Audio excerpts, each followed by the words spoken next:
Imagine a tear opening in the sky, a portal, and from it, dinosaurs begin to emerge. All dinosaurs. From every era, every continent, every ecological niche they ever ruled.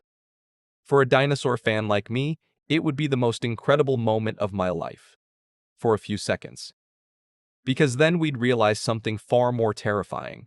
The greatest threat wouldn't be dinosaurs hunting people.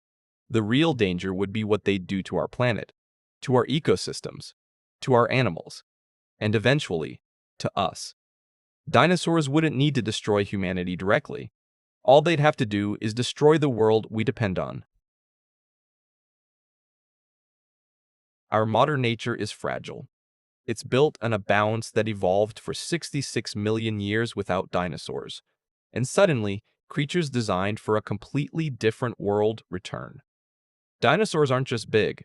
They are ecological forces that reshape landscapes, vegetation, and entire food webs. Sauropods could flatten forests just by walking through them. Ceratopsians would tear through shrubs and low vegetation on a massive scale. Ankylosaurs would churn up soil like living bulldozers. And all of this would start happening in our forests, our grasslands, our national parks.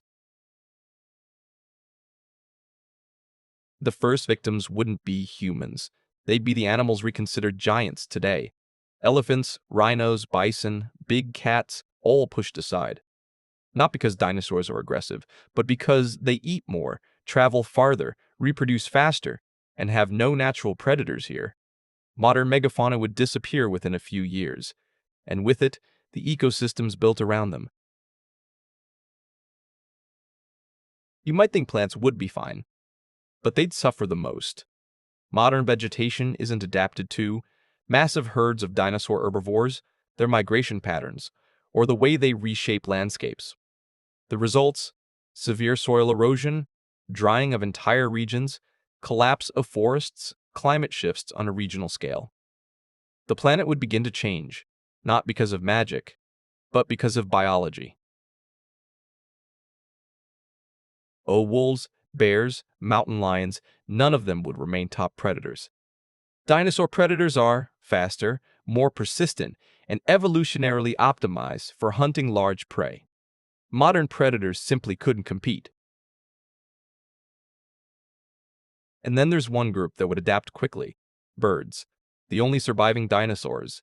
Fast learners, opportunistic, behaviorally flexible. Some species might even evolve toward larger sizes again. Now imagine all this happening at the same time. Large dinosaurs reshape vegetation, alter the carbon cycle, change landscapes, and produce enormous amounts of heat. This would lead to regional warming, new rainfall patterns, shifting biomes, and the disappearance of some ecosystems. The Earth would start to resemble a Mesozoic world, but with modern complications. And now the big question: what would happen to us?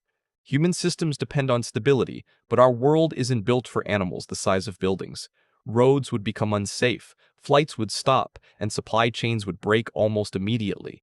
People would retreat into fortified cities, underground shelters, and isolated regions, small pockets of safety scattered across the planet. Most large dinosaurs were active during the day, so humans would shift into the night. We'd work at night, travel at night, and keep our cities dark to avoid drawing attention. To survive, we'd rely heavily on technology: drones, automated vehicles, and constant tracking of dinosaur movements. Humanity would survive, but our way of life would change completely. Let's be grateful that today dinosaurs exist only as fossils, animatronics, or movie creatures. Because if they truly returned, it wouldn't end badly just for us, but for the entire planet. And here's the most important part. No portal has opened. No dinosaurs have arrived. But our planet is still in danger. Not because of them, but because of us. If we want Earth to remain a place where life can thrive, we have to act.